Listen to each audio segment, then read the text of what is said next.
The following is a taped interview between David Digman and his grandpa Joseph Swartz, who served in the U.S. Army Infantry from 1941 to 1945 in the United States as well as the Philippine theater.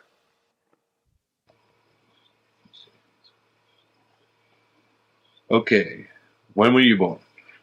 Let's see. 1916. What day? Oh. I don't know what day it was. I Okay. can't remember that anymore. Too old. Okay. When did you join the military? I was in 1941, June 1941. And you were drafted. We were drafted. Yeah. How did your family react to this? Well, they didn't have much choice. It just happened kind of sudden. Well, after being drafted, did you have any fears of like maybe going to the Philippines and being in combat? Actual combat? No, I assumed that it worked out somewhat like I anticipated. I went into the service in the infantry, and I thought that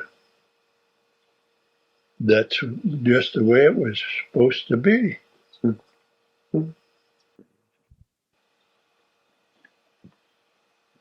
Did you agree with the U.S. involvement in World War II, or how did you feel about that? Oh, it was compulsory, you know. Hitler was invading all those countries over there, and we just got involved the same way England did. England wasn't really involved until they helped out over there. Sure, that brought them in, and then it brought United States in. No one liked what Hitler was doing. He was gonna take care of all of Europe. Do you think it was a good thing for the economy then? Do you think? Oh, definitely that helped the economy. Sure. Okay. About your training, when you went into the infantry, why didn't you pick something up? Because I was drafted. Drafted.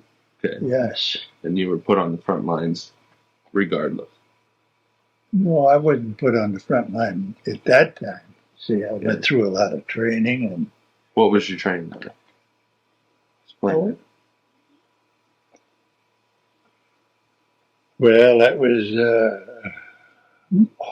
marching hikes and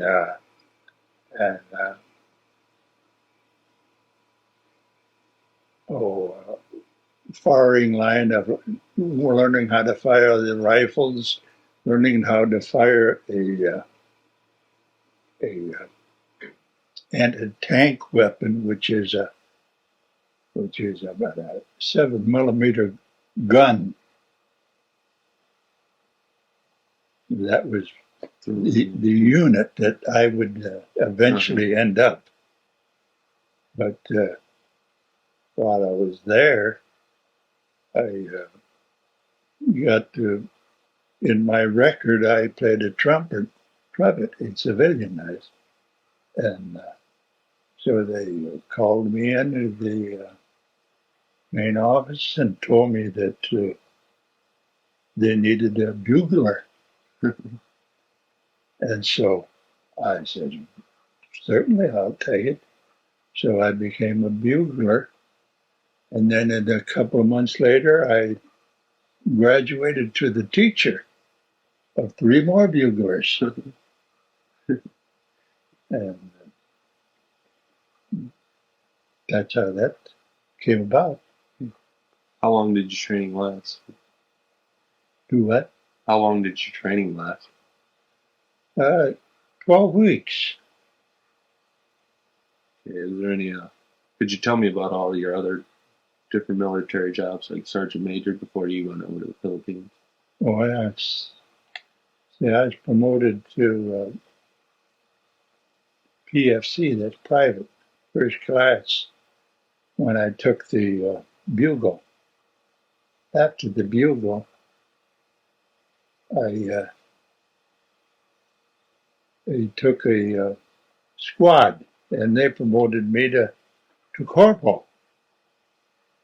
And then after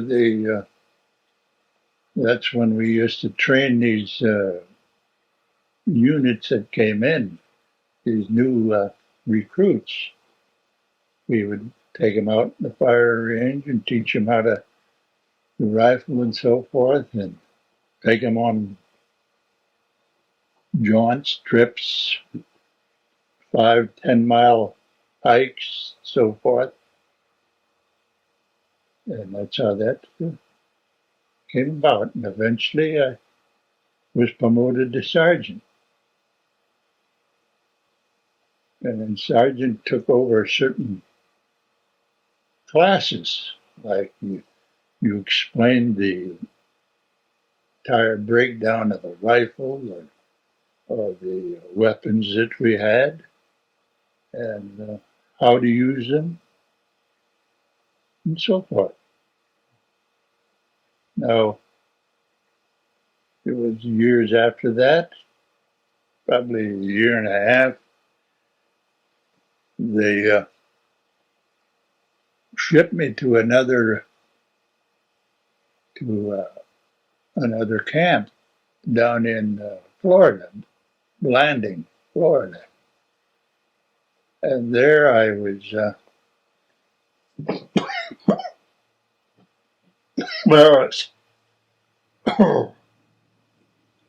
put into the office as a first sergeant, because the one that was there was getting shipped out, and but eventually that didn't work out. So they sent me to Little Rock, Arkansas, and there I was promoted to sergeant major, battalion sergeant major, and that was mostly all desk work. So that pleased me too. Is that when you signed the paper to be drafted, or Oh yeah. when did you come? When did that? Well, when I was in sergeant major, they sent a report from headquarters that all cadre, that's anybody who had stripes or what have you, would be put on this list. In other words, to be available for overseas duty. And the adjutant that I had suggested that I just leave my name off and put all the others on, which I had listed of the entire battalion, because I was battalion sergeant major. That involves that. I put all the names on, and I told the adjutant that I said, this is probably something that shouldn't be told to others, which I never did until now, that just leave my name off and send the other ones in. He says, we can use you around here better than we can over there. But after I thought it over, I thought, well, I had quite a lot of back talk from these first sergeants in this battalion about getting the reports in and several other business things. So I told the adjutant, I'm just going to put my name on here too for overseas. In fact, I'm curious anyhow. And so I put my name on, and I ended up going over. When you were notified that you're called duty in the Philippines, how did you react? Did you want to go someplace else, or? Philippines did you find for your curiosity? Well, I tell you, you don't have any choice. Yeah. But I just had to accept it. That's all there is to it. I wouldn't have mind going in the Air Corps, but I even tried for that, but failed because I had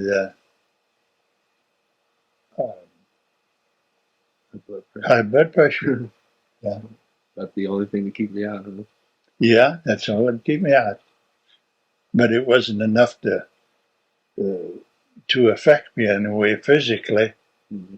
But what they told me was that if 30 to 40,000 feet in the air, you're liable to pass out Mm-hmm. because of that pressure. that high blood pressure. Yeah. How did you get over the Philippines? That boat left the boat in California. Can't remember the damn name of the town anymore. Well, we took the boat over, which took 24 days to get over to New Guinea. Well, you know, the reason for the 24 days is your ship zigzags all the way, so it can't be detected by radar from the enemy. And so when we got over there, why the quarters weren't so good. We lived in tents.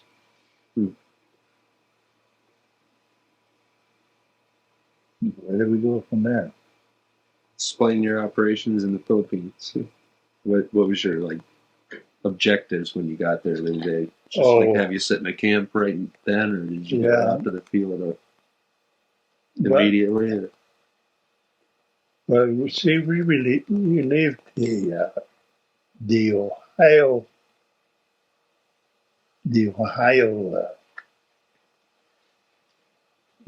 damn, I can't think of that. National Guard? Huh? National Guard? No. See, the Ohio division, you might call. Yeah, division, you might call. It was some kind of I don't know, it was 110 infantry or something like that, which was all from Ohio. And we relieved them over there in the mountains of the Philippines. Is that where you were based? Yeah. You remember the name of that base? Well, it was north of Manila, but I don't know what base they called it anymore. What did you say its nickname was? Where it was? Yeah. What did you say it was nicknamed, or the place it was in? Oh, yeah, Bleedy Pass. Yeah, okay. Yeah. Did you associate with any of the natives? Oh, yes. If so, how? Yes. Yeah.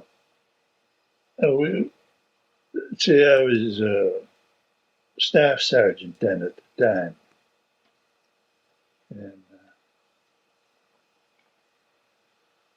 And so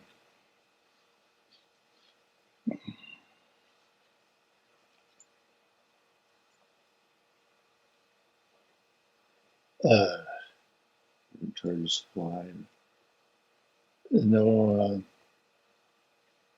When we first went up there, well, naturally I had a platoon, and they would leave the squad leaders or whatever, take a unit up the mountains to a company that was already up there. See, like the Ohio unit was up there, and they had to come back down, and then we'd relieve them. But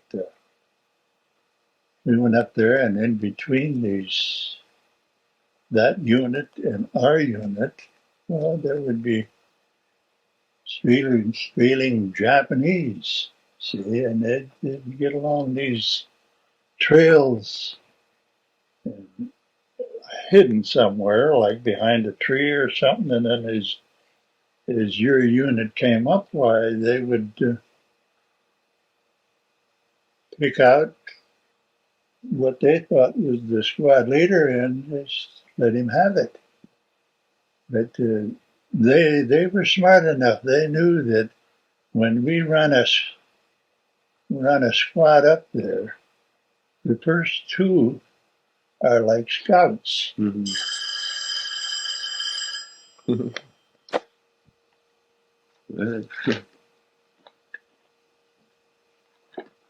It's, The Ohio company. oh yeah, was gone up to the Ohio company. But then we ran into Japanese going up there, and it just so happened that nobody wanted the two scouts that I had going up there. None of them wanted to go. Nobody wanted to go. See, nobody wanted to go first. Yeah. See, Chicken. but your Japanese theory is they know that there's always two scouts, and after the scout usually comes the squad leader, and that's the one they want to bump off. So we found this out later, see, not at that time. But anyhow, I says, "Well, come on, I'll take the lead.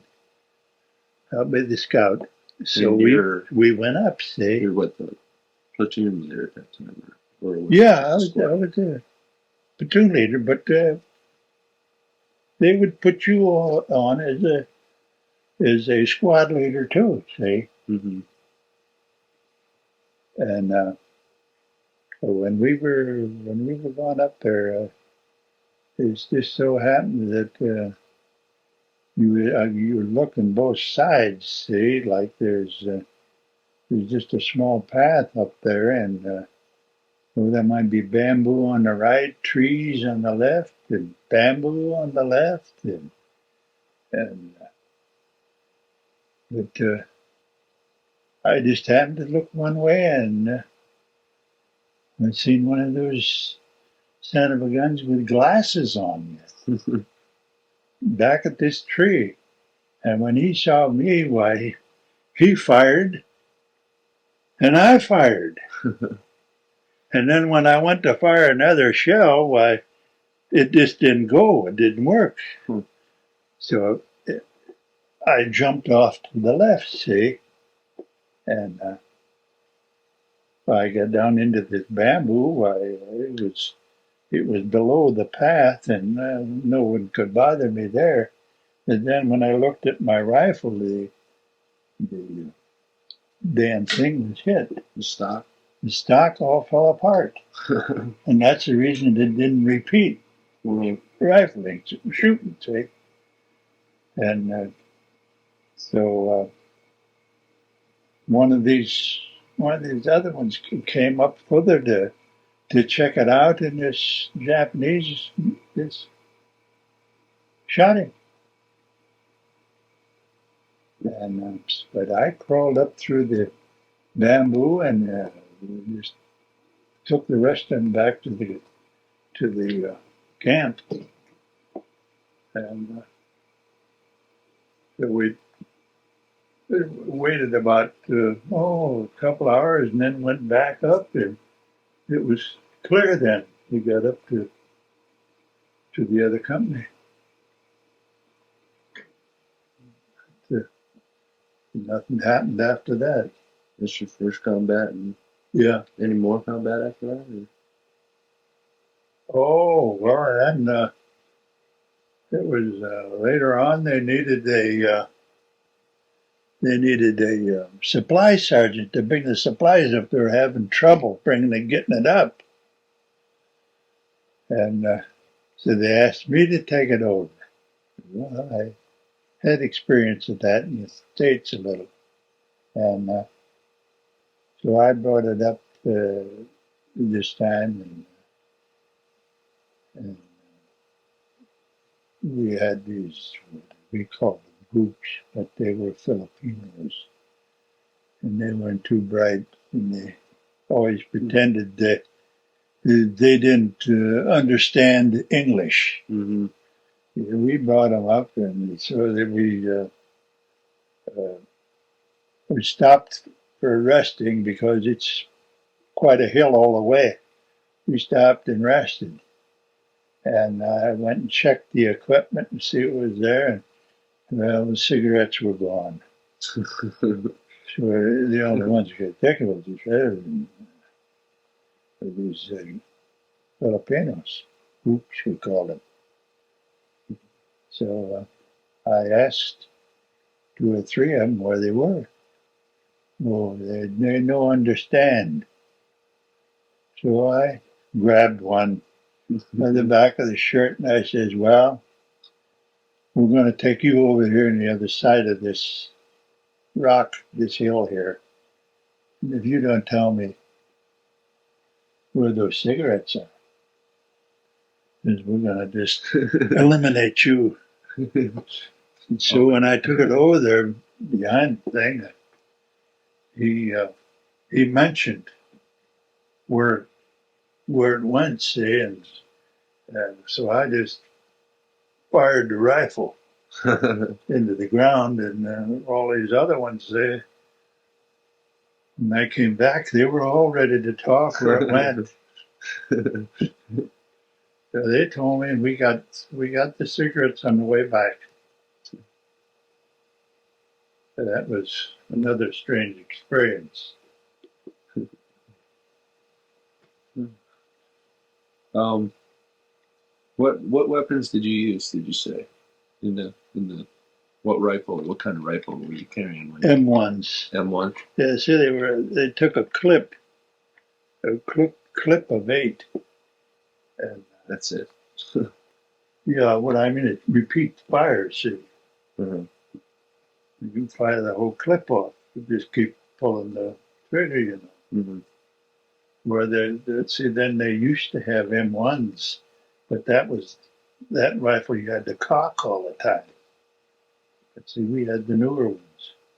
Machine gun. Yeah, the M1s. Every time you fire, you have to cock the bolt. Is that and bring another shell gun in. they have at home, or is that a Japanese rifle? No, that's the Japanese have got it on. Yeah. That like sort of like an M1 with the bolt action. Something like it. Yeah, it's got a bolt action. That's what the ones they used. They didn't have the repeating rifle. You said you got two purple hearts? No, it's a Purple Heart and cluster. Oh, okay. See, when you hit the second time, it's a cluster. How did you get your first one? Is that when the rifle pieces hit you? Or? Yeah. That's how you. The rifle, see, the projectile that he shot, when it hit the rifle, it bounced into my knee. As long as you, it really wasn't serious. I could walk on it and everything, but it was bleeding. See, and anything that bleeds, why you have to have it taken care of right away. See, and well, that's calls for purple. Anything that bleeds. How did you get your cluster? Oh, geez, what I forget now. When the hell that happened? Was that when you were in the air raid, or? Oh yeah, Came through? yeah. We was in camp, and then on the other side of the mountain were Japanese. We was on this side of individual mountains. In other words, Lady Pass went up between these two big mountains. And they were over on the other side. And I sit down there with everybody else. And it was nice and quiet. And I took my helmet off and sit it down, which I shouldn't have done. And all of a sudden, one of these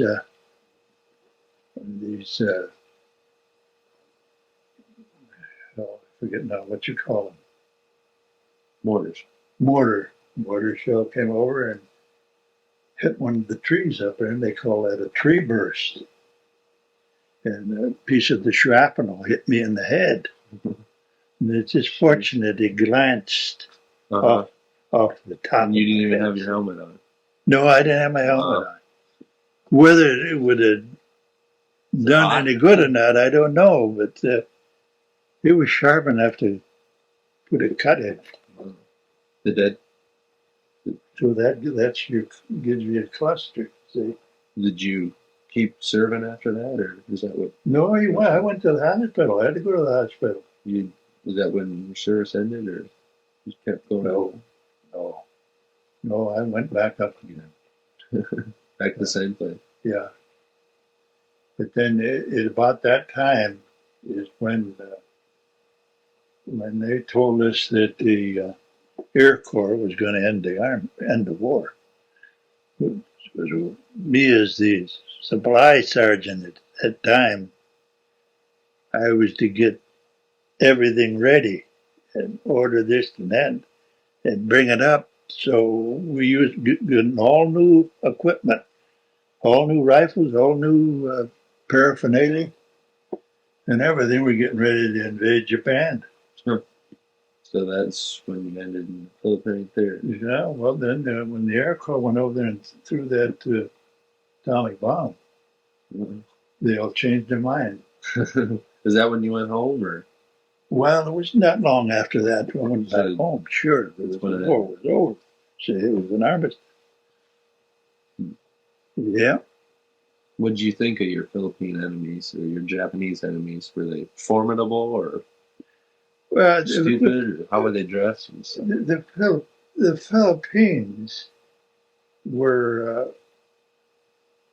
they didn't amount to anything. Well, they weren't. There wasn't even any of them in combat with us. Put a gun in their hand. No, hell no. They had a picnic. Yeah, they were eating U.S. food and everything else, rations, all the rations and everything. Didn't have much to do with them. Was the Japanese enemy formidable? Oh, they're very smart, Well-trained? very smart and well trained. You betcha. Seemed like they knew it, and the difficult part of it, where there was a company of us, 100, 200, you know, there would be about 15, 20 of them. Wow. That's the kind of defense they had. Hell, a few of them stood off an entire United States battalion. Wow. Now, that shouldn't be told to anybody either. Yeah. They were very, and they had more courage than anybody. Little sucker. Yeah. Did you have any, They thought that was a great honor to die for the country. like the kamikazes? Yeah. Pretty much what it was like. Same thing. Yeah, same thing. The hell, they religion. commit suicide just to hit their target. How many casualties were in your squad? Oh, I'd say there was about 6 or 7 Really? in the company. See, they would throw these mortar shells by the time we were at, and you think every damn one comes is going to hit you with the whistle of it and all. But we seemed to get away from that all right because we had foxholes and slit trenches that we got down in, see, when everything started. That's the only time like the time that I got hit by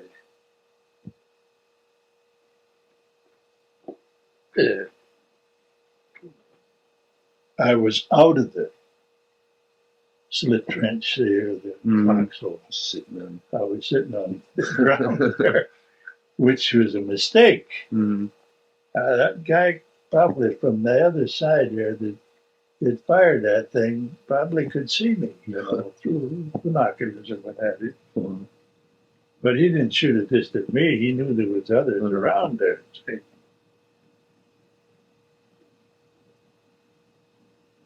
so, when did you return home?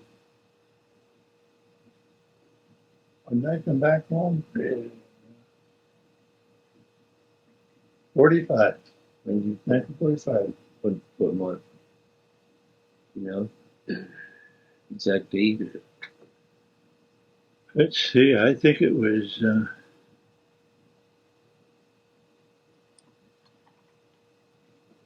probably around, I think around August somewhere.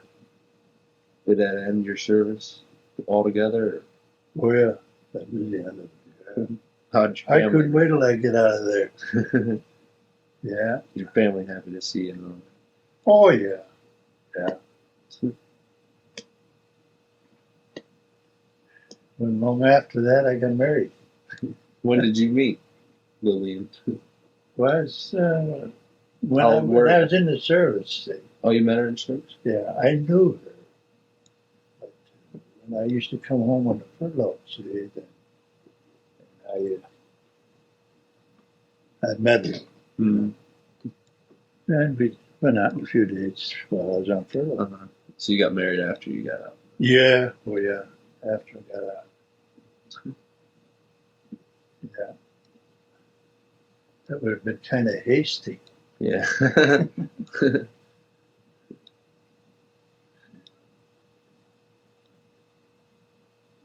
So do you associate at all with any of your colleagues that you're in the Army with anymore, or No, never have? the only one was the fellow who was drafting me at the same time. The Air Corps. Scott, yeah. And he went into the Air Corps after which I failed to pass the physical. Hmm. Right? Blue bombers. Lucky, huh? You got Yeah. the good part of it. Yeah, you got lucky. Did you wish you'd get there? Would you have much rather been in an airplane than, or was it I think so. Oh, a lot yeah. safer? I'd much rather got into that part of the service. Well, I guess that's